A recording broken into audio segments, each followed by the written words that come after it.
car, or if you want to wait till the after the event's over, we can hold it for you after the box office. Okay? Either way. All right? So, first off, thank you for coming. I really appreciate everyone being here and purchasing a VIP ticket. That definitely helps the cause so we can keep making more films. And normally we do a Q&A after the movie, but we would have been here until like 11 o'clock, and I don't think they would have liked it. So we're doing it a little bit different. So for this Q&A, I don't want to spoil anything in the movie, so it's more just asking about probably the experience and what the actors went through, what wardrobe went through, production design, what everybody went through with the weather, whatever you want to ask. Okay?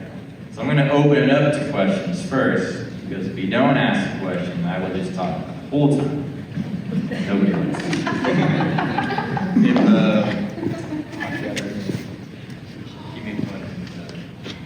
There's someone on our crew that made fun of me. She's like, CJ, you talk too much. I'm like, well, I guess I do. I don't know what to say. She's no longer on my crew. No, I'm just kidding. All right. Any questions, guys? Yes. What inspired you to do this one? Okay, so she asked what inspired me to do this film.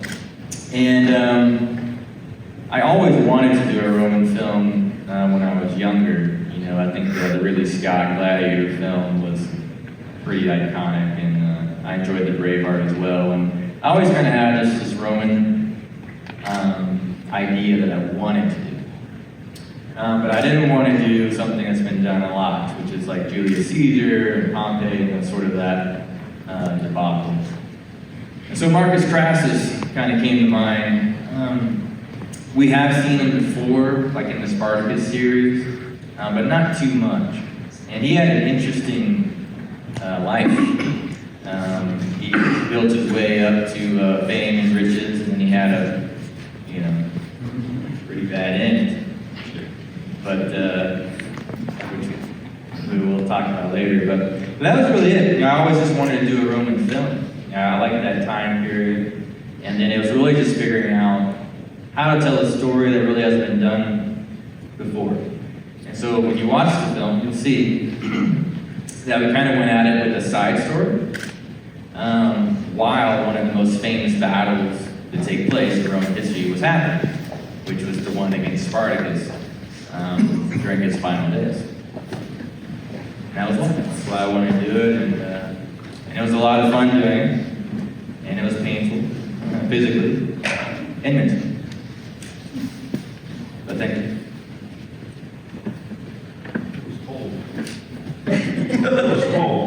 It was cold.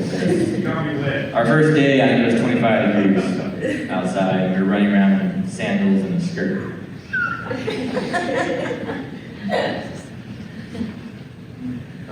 Can I dovetail? I want to dovetail real quick on the question about why Spartacus. CJ as a filmmaker has tended to go to two primary genres. He has done horror, and then he's had kind of an interest in history. And so I don't know if he's going to venture beyond those, but those tend to be where his interest lies. So it makes perfect sense that he would have gone to a key period. And I think people really enjoy Rome. The wearing the armor and women love the dresses. Right, Keith? No, I think he's right. I think there's definitely a draw to the Roman side. I know I enjoy watching almost anything from him. The show Rome that HBO did was awesome. The Spartacus series, something I enjoyed. I think you're right. Historical, horror, and drama. That's sort of all three kind of mix. That's sort of what I go to. Claire is supposed to be up here. That's what it was. Come on up here, Claire. So Claire, come on up. So Claire was our fight choreographer. So all the fighting you see in the film, she collaborated with myself, and she came up with a lot of the fighting techniques and what we did on film.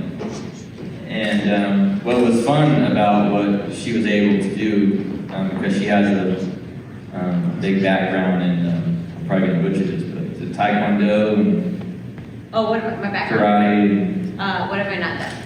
Okay, martial arts, she There you does go. everything. Yeah. that's- Everything. And obviously that's different than Roman fighting, so she had to do a lot of research too. And it was a lot of fun piecing it together. And we have some things that are accurate, and then we have some things that are probably a little Hollywood in the movie. But regardless, it was fun because she gave some of the actors freedom also, right?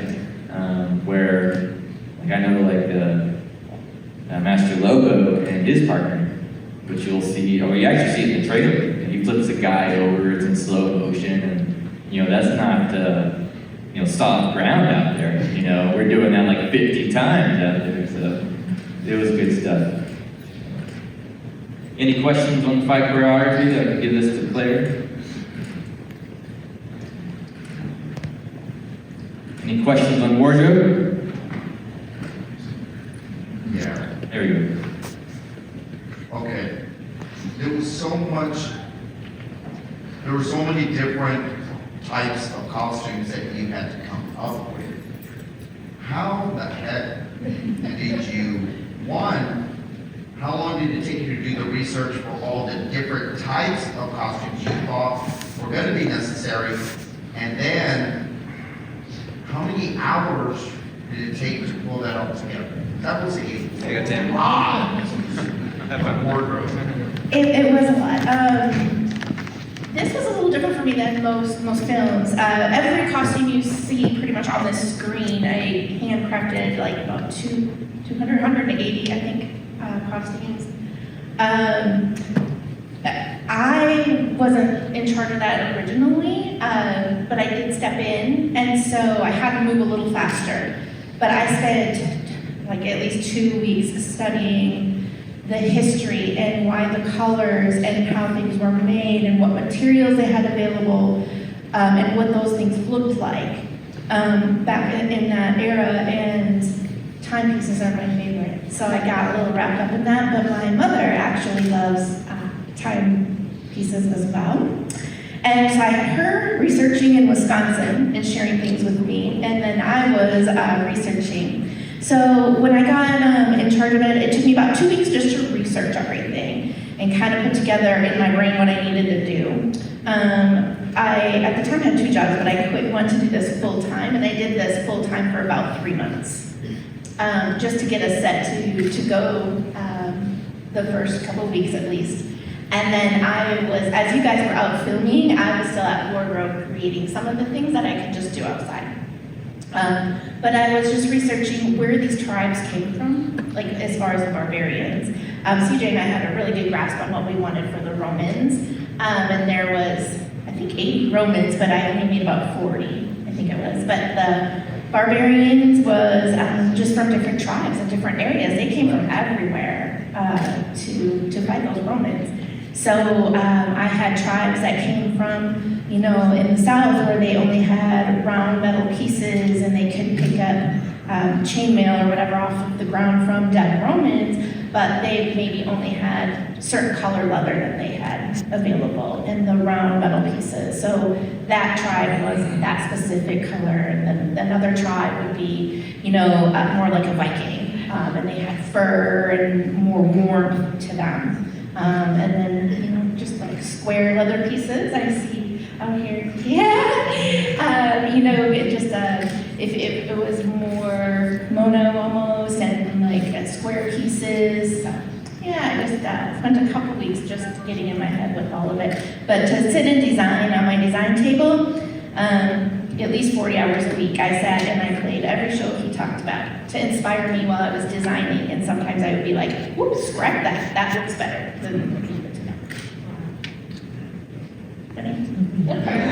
Thank you.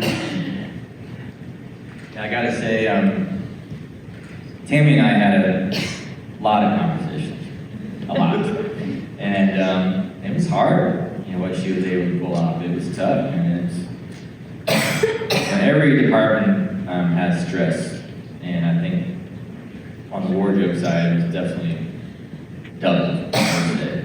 Because we wanted to try to get it as right as we possibly could, you know, and she's come up with all these different, you know, tribes that were back then, and combining everything, and I mean, we're getting down to the wire, I was like, I mean, we were running around the store, like, what do you think about this burger? Just taking photos and stuff, so I was like, yes, get that one. You know, and I sent it to her, she cut it up, and then here you go, Spartacus, and we got this really cool fur thing. So it was good stuff, man. Tammy worked really hard, and I was very proud of what she was able to put on the screen. And what was nice about it, which I like to talk about a little bit, is the teamwork that was involved making this film. Okay, Tammy was over wardrobe for sure. She did a ton, but when she needed the help, especially on set, there was people that would volunteer, like helping, you know, with the sandals or you know, making the little, what are they called, sword holders, sheaths. And so, like, you know, people would come to her aid, and I think that just shows the teamwork that we had in this film, where a lot of people have told me it was like a family environment. And we had a really cool group on Facebook, which is private to the film. So we would share everything in that group. And it's just a lot of love and photos and videos and people having a great time. Now, on every film, there's definitely going to be like ups and downs. There's going to be stress levels and stuff, but we were always able to come back around and basically be nice and be good and make it work. You know, everyone wanted the same goal, which was to make a great film. And I always say no one's above the film, including myself. You know, so we're all just team players, and she did a great job. So very happy with what she was able to do. I'm going to pass this mic to Kevin real quick. Kevin was head of our audio, okay? And anyone who does film, they should know this. Audio is the most important thing in a movie, okay? And so Kevin obviously had a very stressful job as well. And I want to say Kevin, he had his main boom operator was Ben. And I don't think Ben's going to make it, unfortunately, tonight, but him and Ben worked really well together. I'm going to let him talk about his audio experience here. Not much to say about it. It's something you're not supposed to notice unless there's something wrong with it, so it's... Well, Ben, I have a question. How many years of experience did you have under your belt before you took this project? Less than 1 year. Oh, come on. By far the biggest production I've ever worked on. I've done other short films and pieces of other features, but this, beginning to end, is by far the biggest thing I've ever done. And it was definitely a challenge, and rough terrain, and crazy costumes that were noisy, and planes flying over. Yeah, tons of planes, and Highway. yeah. So, What about the wind? I'll let Derek. oh yeah, lots of wind. But yeah, it's you're not supposed to notice unless there's something wrong with it. So. Yeah? Hopefully you don't notice it. Not much else to. All right, pass it down. So Kevin, what he was saying, like this was his first, you know, featured film, and we had a lot of first timers on the film, and it's something I like to work with. I like to try to give people opportunities that want the feature film experience. Because it helps, you know, it helps the resumes, it helps them continue on. You know, we had some actors that was their first time on this film, and now they're overseas doing projects. Like Andrew Cortez, he's doing a lot of stuff. You know, Brian took off and he started making other films. And so it's really cool to see everyone start to take off and do more. And just from a project that we all came together and worked on. You know, that means a lot to me. It's a lot of fun. So Derek, he plays Terrius in the film. He was one of the lead actors. We filmed on his family's land, his land, his father's land, his aunt's. And I think they have, what, 1,600 acres? So, needless to say, Derek and I spent a lot of time out there finding the spots, right? Where are we going to map? You know, where are we going to set up the Roman camp? Where are we going to do this? We spent a lot of time out there. And yes, there are cows out there on the property. And one of the days, we had this great spot for one of the fight sequences. And we showed up like 2 days before the fight sequence, I think.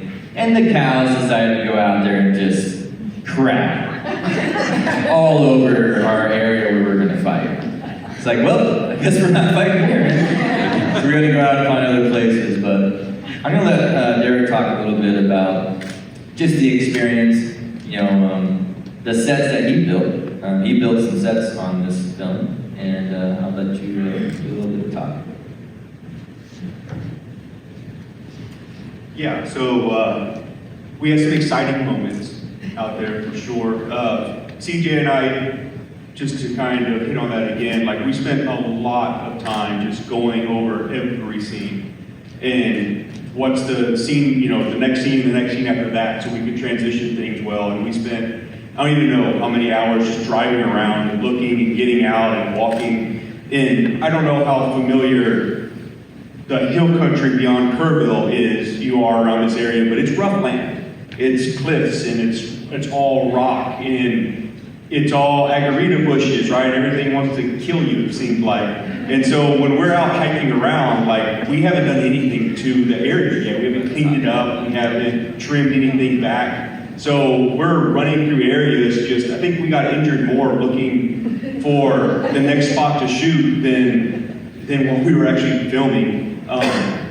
And we had some interesting moments where it wasn't just the one day, but we had other days where the weather would turn on us. And we're like, crap, we need this. Well, now that spot doesn't work anymore. So while people are in wardrobe, we're out hunting for that scene, right? So there was a lot of that, not a lot, but some of that going on where trying to make sure nobody knew that, so nobody saw our anxiety and stress of we need a spot to start filming in an hour, and we don't know where to do it. And so we're just kind of going back, what about this spot, what about that spot? And it always worked out. And some of the scenes that you'll see in the movie, like it worked out better, that we had to have that was kind of forced on us, where we had to go and look for another spot. It was just kind of amazing how sometimes like it would rain or it would do something and we'd have to like transition between the scenes, and what we were going to do was good, but just our kind of in the moment trying to find something, it just turned out better than what we were expecting out of it. And so that was a lot of fun, mostly. And then on set design, it's not easy, right, to go into a location and to have an idea, but to have maybe 2 or 3 ideas. And, so I'm a home builder by trade, a general contractor, so that helps, right? It helps me that I can kind of listen to what people are talking about and try to get a vision in my head of what they're going for. But it's not easy all the time. And this wasn't building homes, this was building barbarian camps. And this was building, practices, a Roman army campus, right? So when we're going through that, it's kind of going back to video of what we can find, what other people have done. Because it's not like, even today, if you look at archaeological records, we have archaeological records, but it's not like anybody alive today has seen a Roman camp. It's not like anybody alive today has seen a barbarian outlook or, so it gives us a little bit of freedom in that, but at the same time, CJ and I both are very we want it to be as accurate and as real to that time period as possible. So our whole timeline for the film, we want to follow something. We want everything to be, anything that can be picked out, we want it to be where it's difficult, like you have to struggle to pick things out that we did that was inaccurate. So a lot of time spent doing the research and then deciding, me trying to figure out what are you talking about that you're wanting, because I might have one thing in mind, and he might have something else in mind, and somebody else might have something else in mind. So trying to meld that together and actually build that set. It's challenging. It's very challenging, but it feels very good whenever you're done, and then you get to see it on the screen and see how it turned out and how everything was able to come together. So does anybody have any questions or yes? For CJ, how many actors did you have in the film? See, how many actors I had in the film? Yeah. Including extras. Yeah.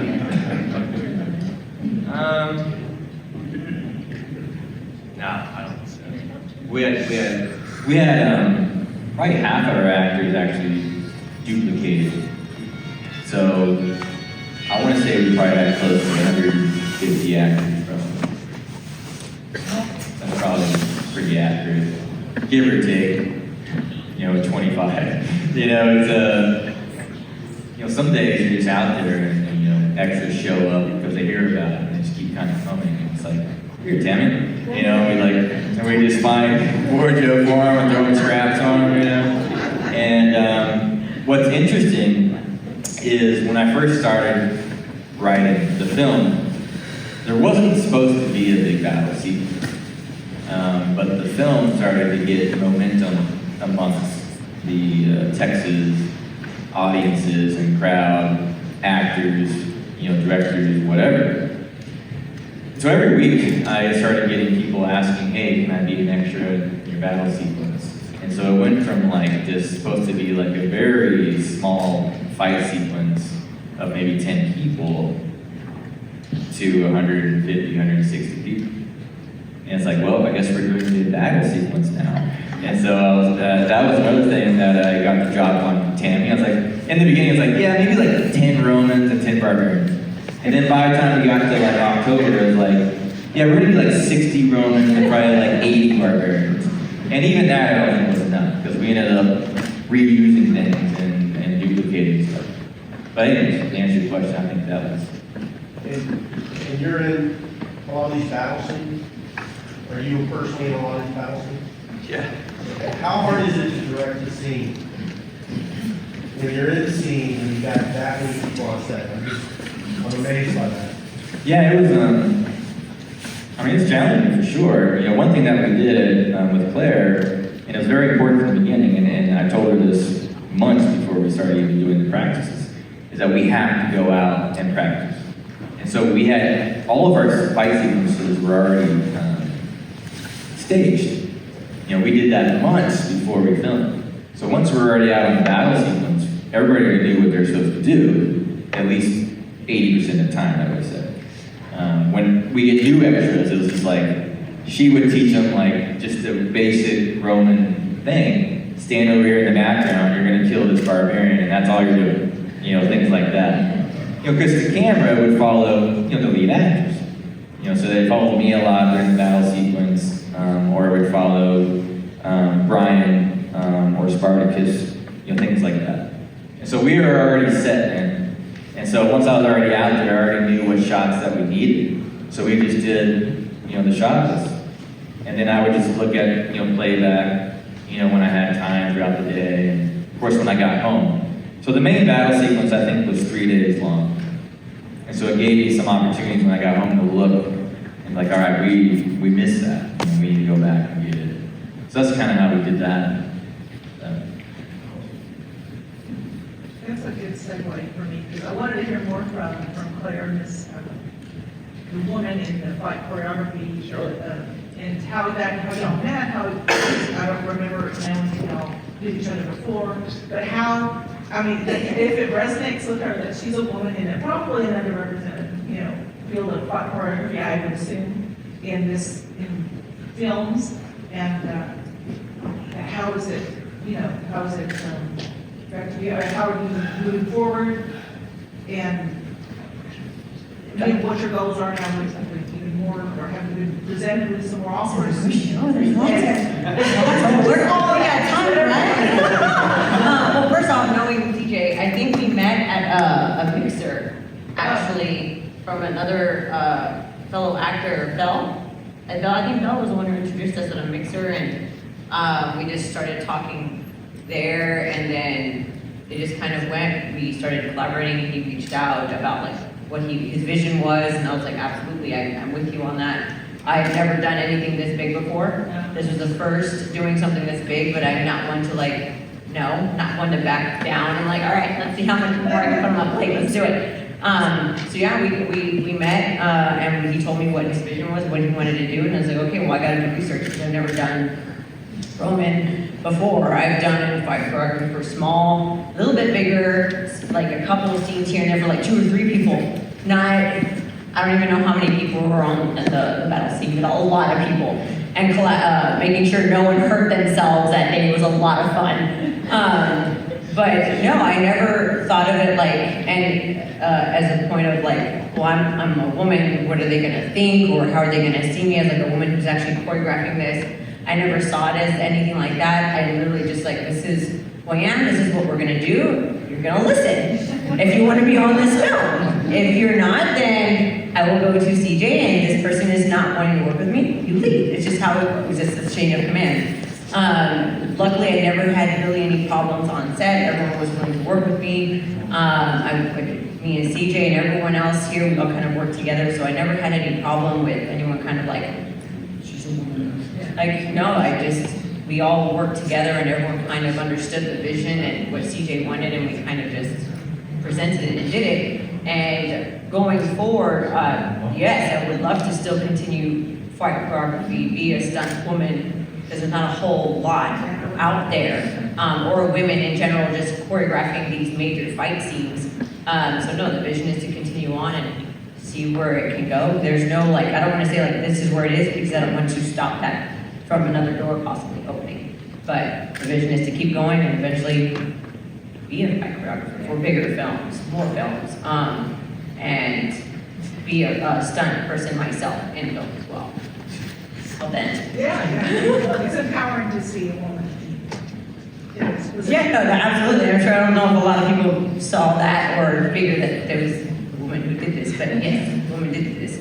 But yeah, no, there was no question or problem, or never thought of it as like they're gonna see me as a woman, I'm the fight choreographer. That's it.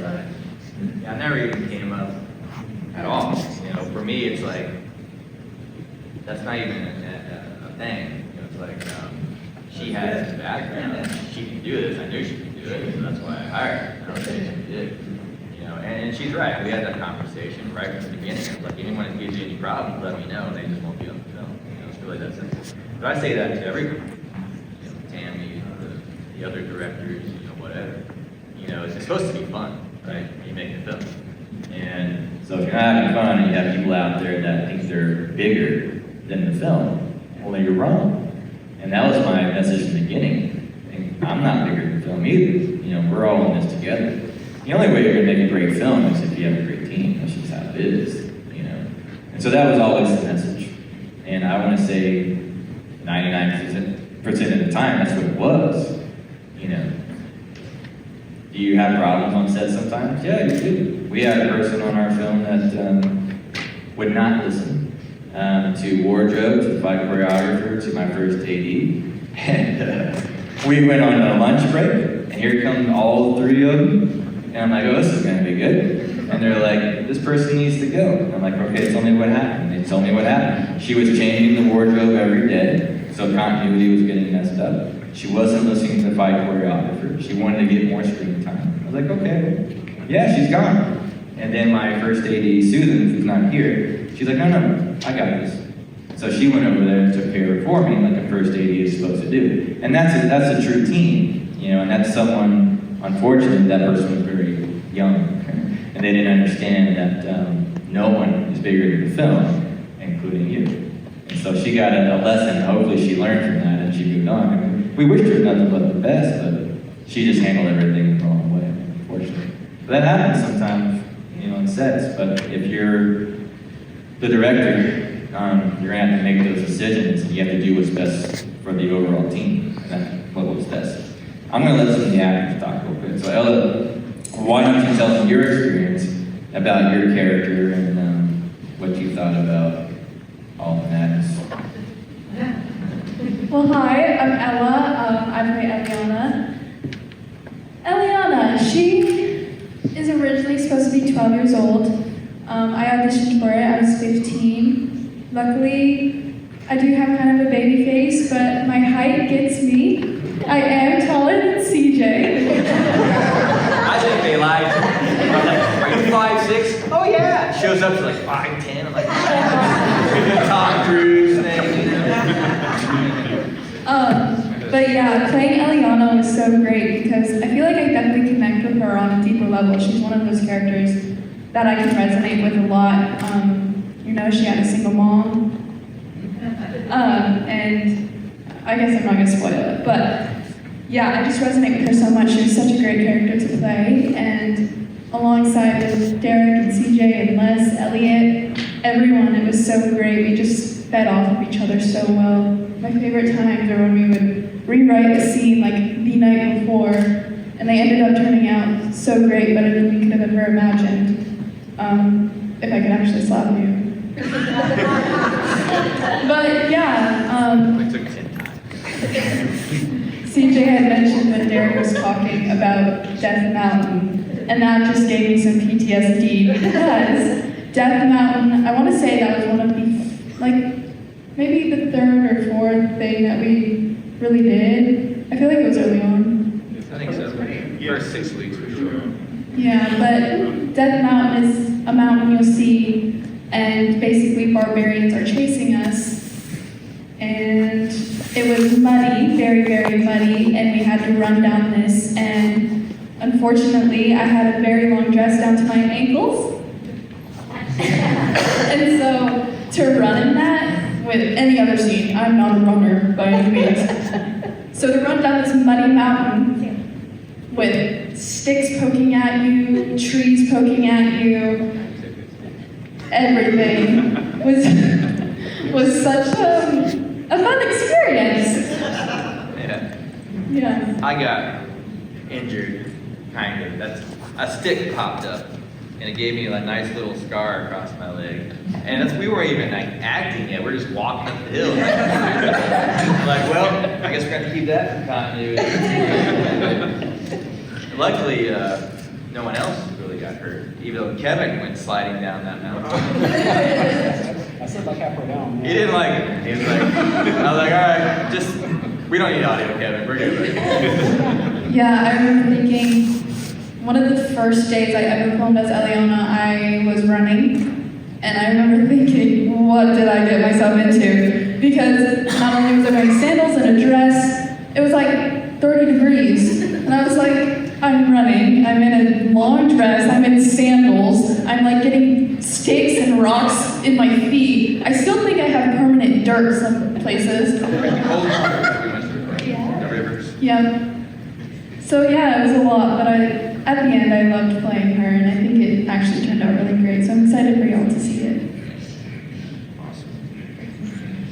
Yeah, it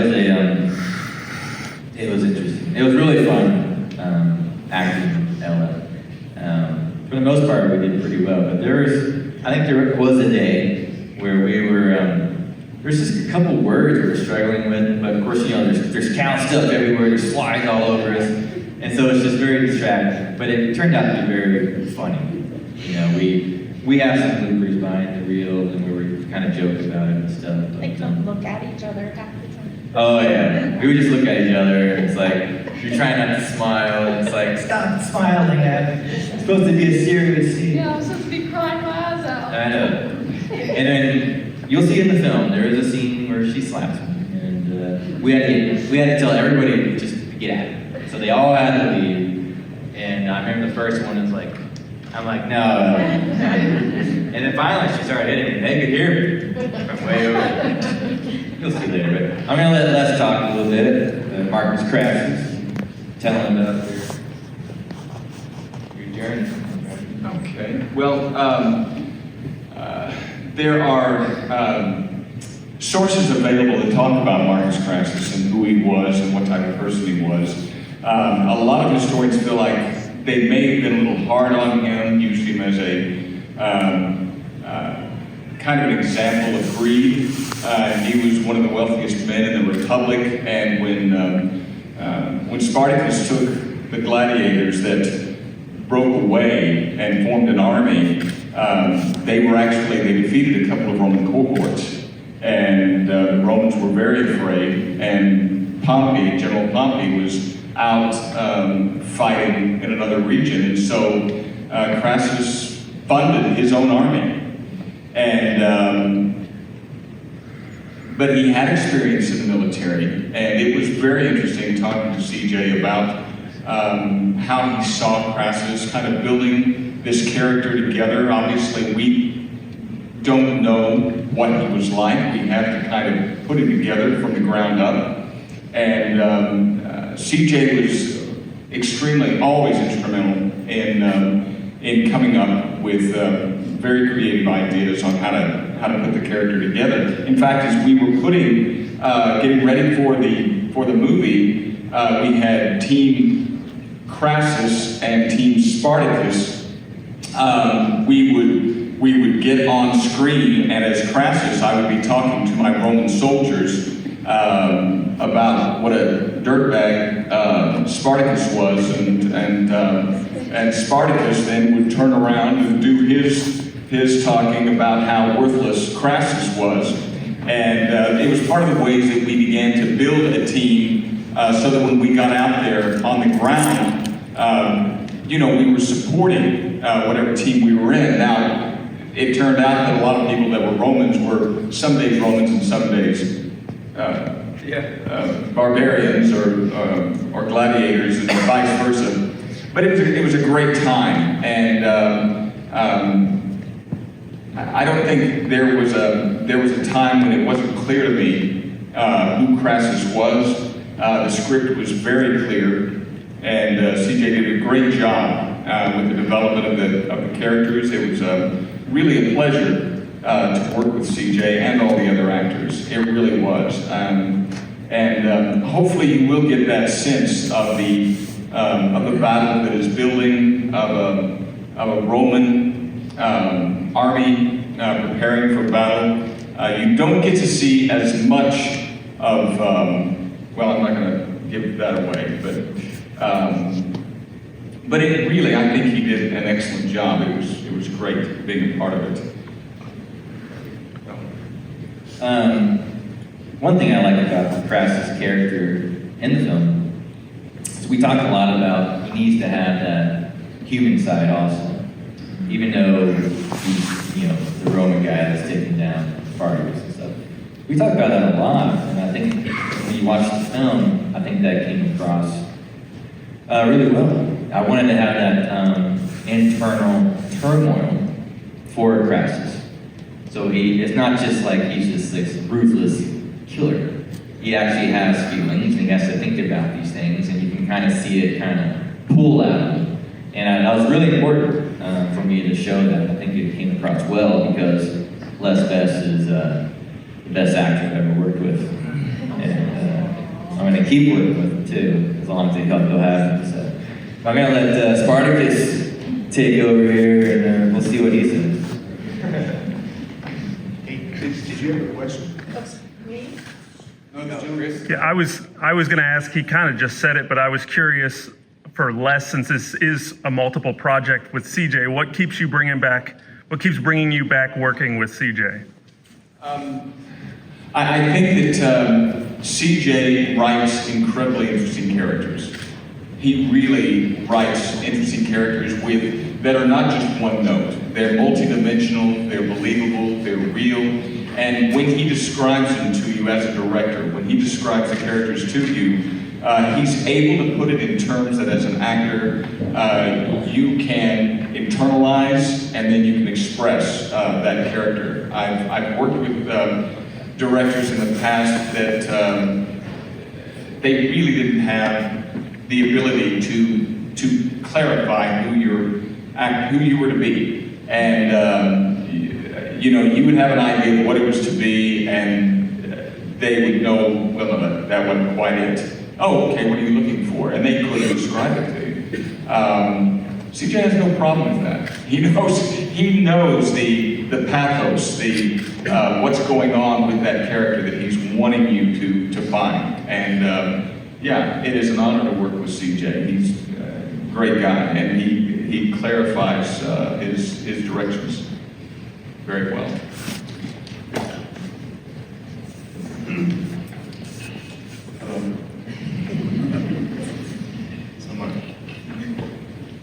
My name is Elliot, and I played Spartacus. And Hello. Hope everybody's having a good time. My name is Elliot. I played Spartacus, and if nobody has any questions, I'll be more than happy to answer. The gentleman in the back. How did it feel to be Spartacus? It felt pretty cool.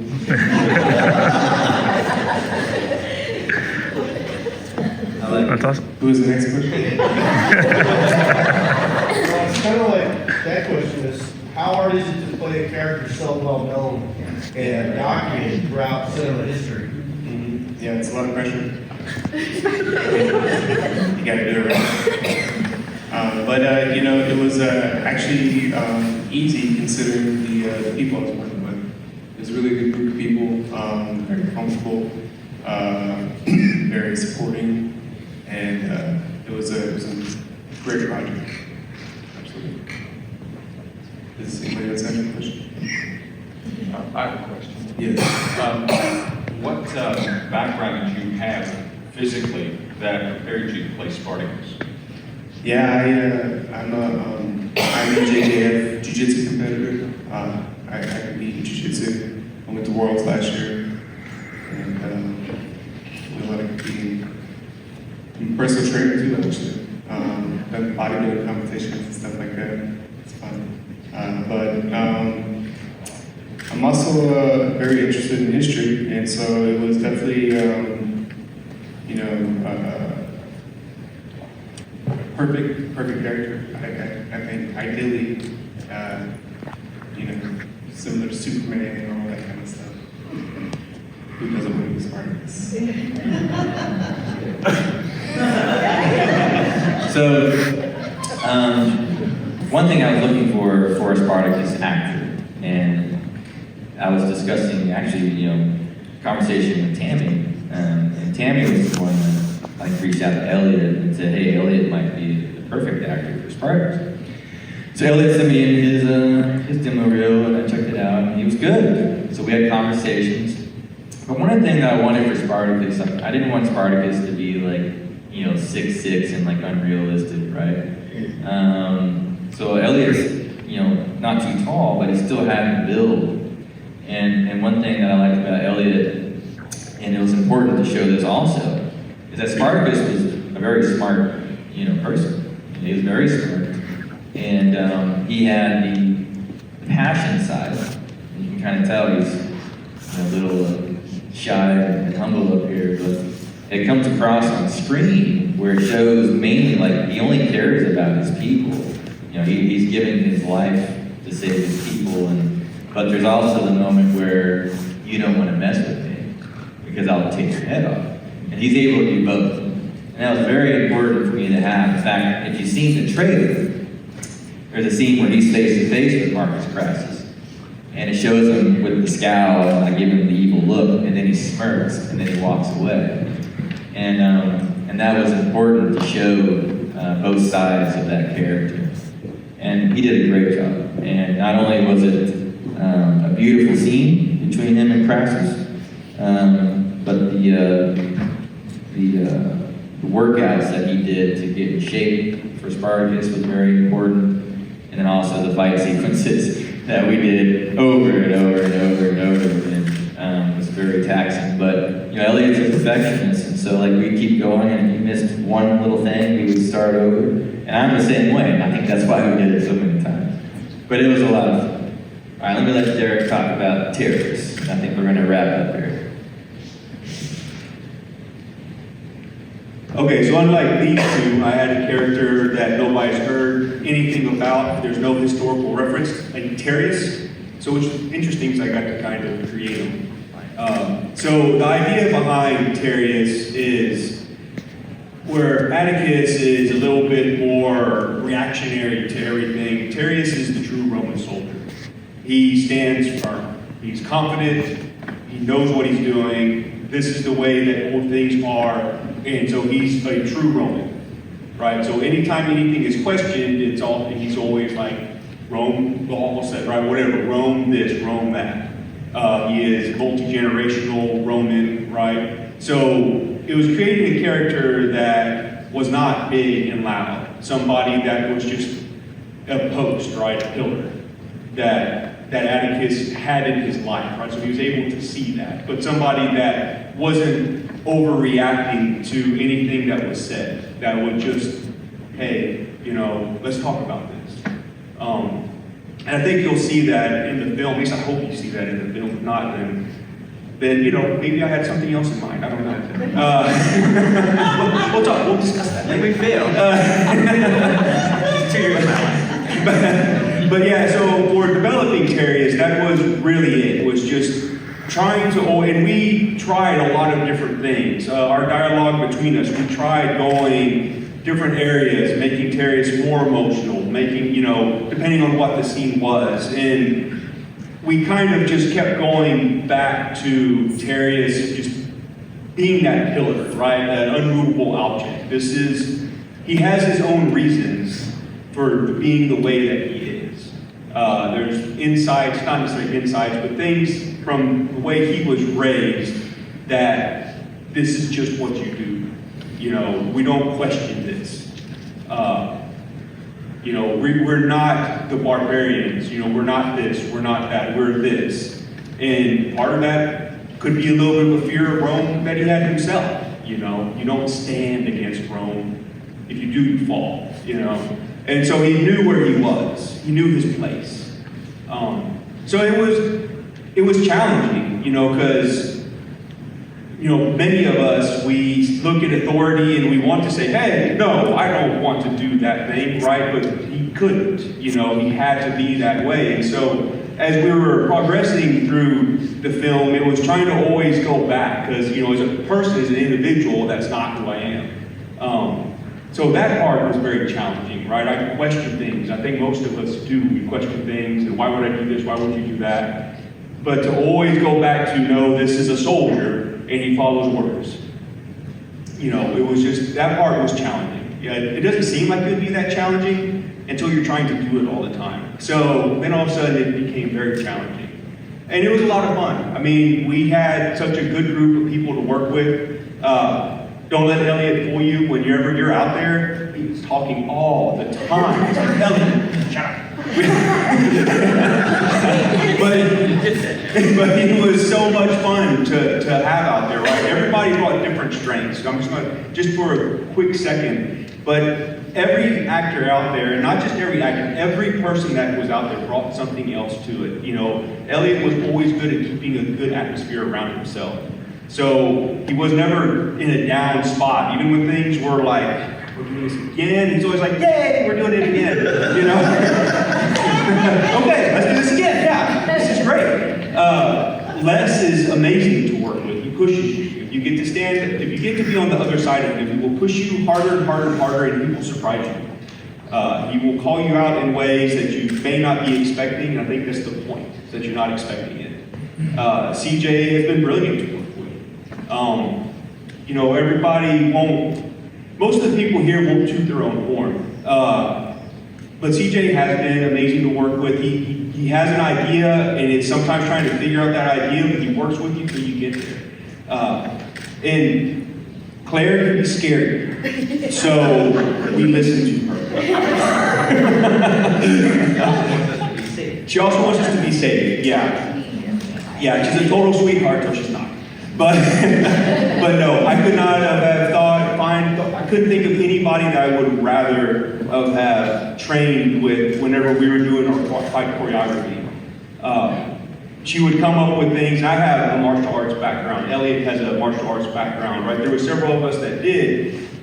But being able to meld that together, to be able to have somebody that had a vision with that, I mean, Claire brought so much to our fight scenes that, I can't even tell how many hours in the brutal sun that we were spending in this park. We were dying, right?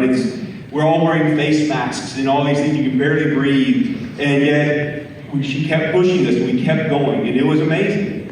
And then everybody complains about how it was really cold when we started shooting. And we were like, hey, remember over the summer when it was 110 degrees outside? You don't want to be doing this right now, right? So there was a lot of challenges on this film, but the people that we had to work with made it almost not seem like a challenge. It really was a lot of fun. And I couldn't really at this point think of anybody else I'd rather go through this again with. So with that,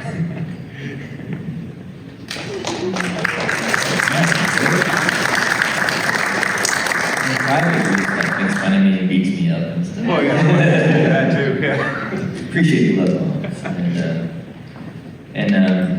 Yeah, man, it was a lot of fun. It was a great journey, and I think we made a lot of friends and colleagues and people working on other projects together now, and that's how it should be. You know, we should all be out there supporting each other and other artists, and that's why I'm so happy that y'all are here tonight supporting us. You know, it means everything, and that's what keeps artists going. You know, we want to create, we want y'all to watch, we want y'all to laugh, cry, get scared, all that fun stuff, right?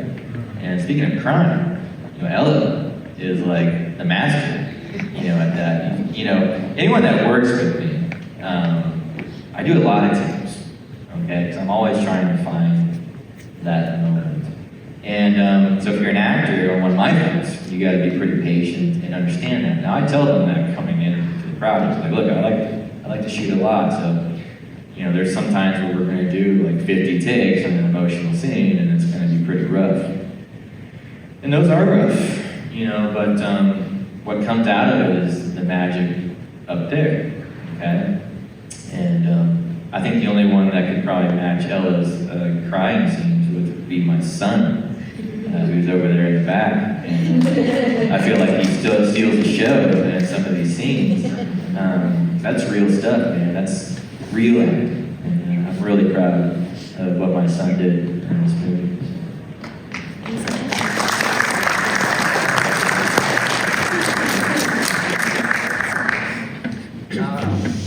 So, I mean, after the show's over, I'm going to make this announcement with the other crowd too. We're going to be showing a Sherlock Holmes teaser trailer.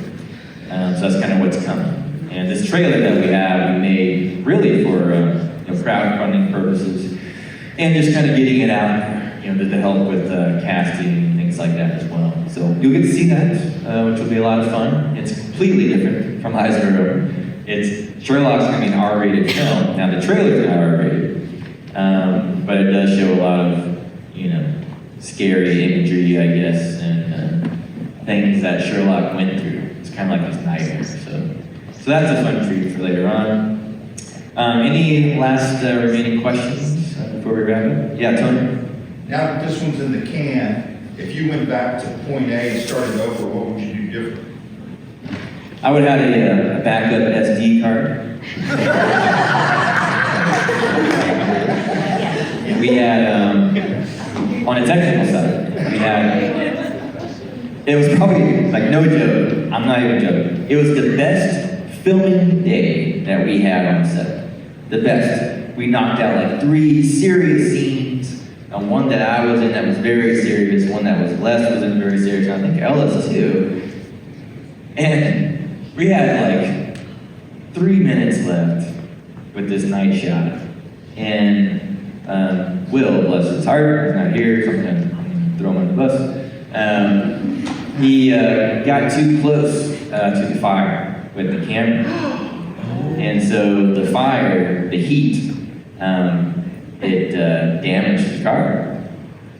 And we didn't have it back. And of course you can kind of get some of that stuff off these cars nowadays. Nope, not this one. I tried, you know, we went to a lot of different places. And that was rough, man. And that just shows you some of the tough side of filmmaking. And that was hard. You know, when you have to go back and tell 150 people that we have to go redo everything that we just did today. And not one person said a negative thing, which was even harder. They all just gave me love bombs. And that was tough, but very nice and sweet for them to do that. And I think it's just because, you know, like I said before, we're a family and a team, and when you see your leaders of these departments just working your tail off, and I think it goes a long ways.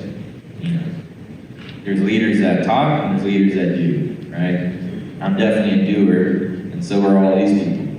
And that's why this film got done, and that's why they came back, and that's why they forgave me, even though they had maybe underneath their breath. They're like, John, I can't believe that happened. But they didn't say anything to my face. To my face, they're giving me love, and I hated that. That was towards the end. You know, we maybe had 2 or 3 weeks left, and I was beat up, exhausted. I lost all my muscle mass. You know, you might see that in the movie. Like, at the beginning, I'm like, dang, CJ bulked up. And then towards the end, I'm like, dude, what happened? You know, I didn't get my protein, you know. And that's just stress and not eating and all that jazz, man. And you got to have a support system. And, you know, mine is my family and my wife, you know, let me do all these crazy journeys. That would probably answer your question. Besides that, for the overall team, we had 2 snowstorms, if y'all remember the snow, and then Texas decided to turn off everyone's power.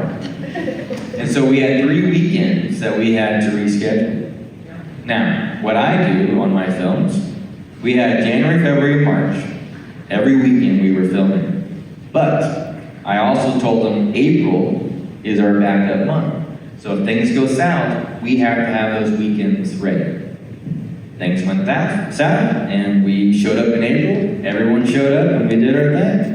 You know, and that's what you need to do. You got to have backup plans. I wish I had a backup SD card, but you know, you live and learn, and that just goes to show you. I think you know, some people are afraid to like talk about their flaws and mistakes. I'm not one of those people. I mean, this is real. This is what happens.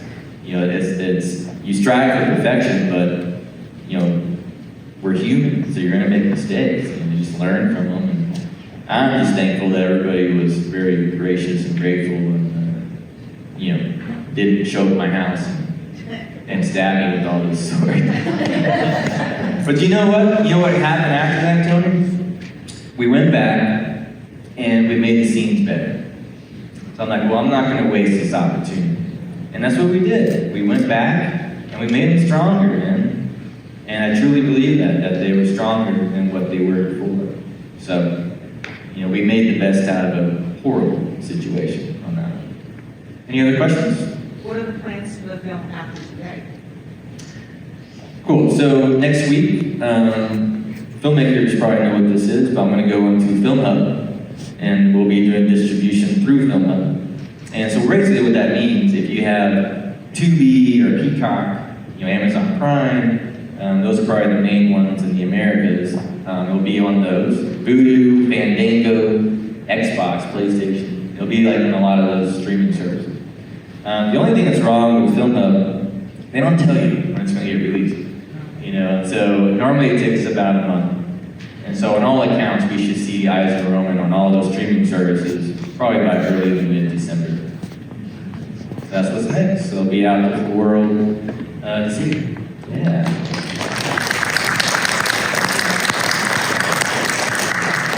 Any other questions? No? Yep. Did you guys do your own stunts in the film? Like any of the main actors? Oh, yeah.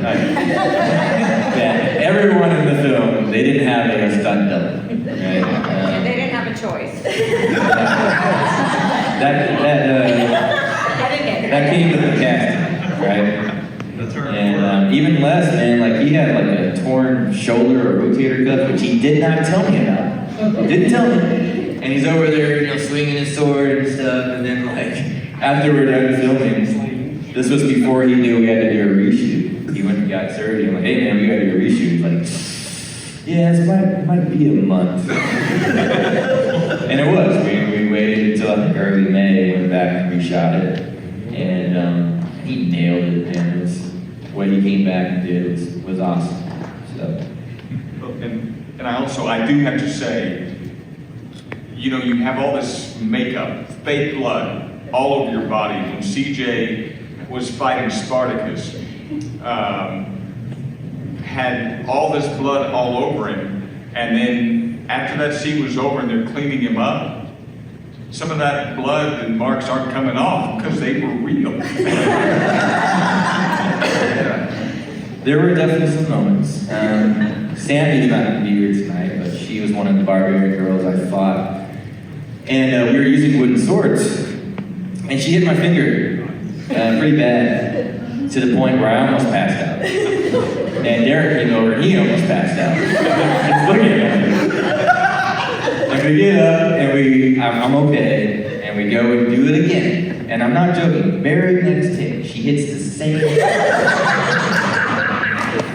And yeah, so after that, I think it made our scene better. It started getting more physical. We were like, all right, it's on, man, we're done.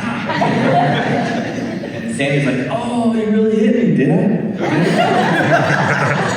Look at my finger. Yeah, I had a dent in my finger for about 6 months. I think it's back to normal now. Who knows? Not for long. Not for long, that's true, that's true. Any more questions? No? Cool. Well, I appreciate you guys doing the VIP experience. Your posters, if you want them now, you can get them now and take them out to the car if you like. The film will start at 7:15. So you still have time to go do some photos. We may have some like water and snacks out there that you can purchase if you want some of those. And feel free to come talk to the actors if you guys have more questions or anything like that. And I'll be up here in, I guess, another hour or so. And I'll talk a little bit more about the journey to the rest of the crowd. But I really appreciate all y'all coming out and doing the VIP experience. It means a lot to me, and I know it means a lot to the cast and crew. All right?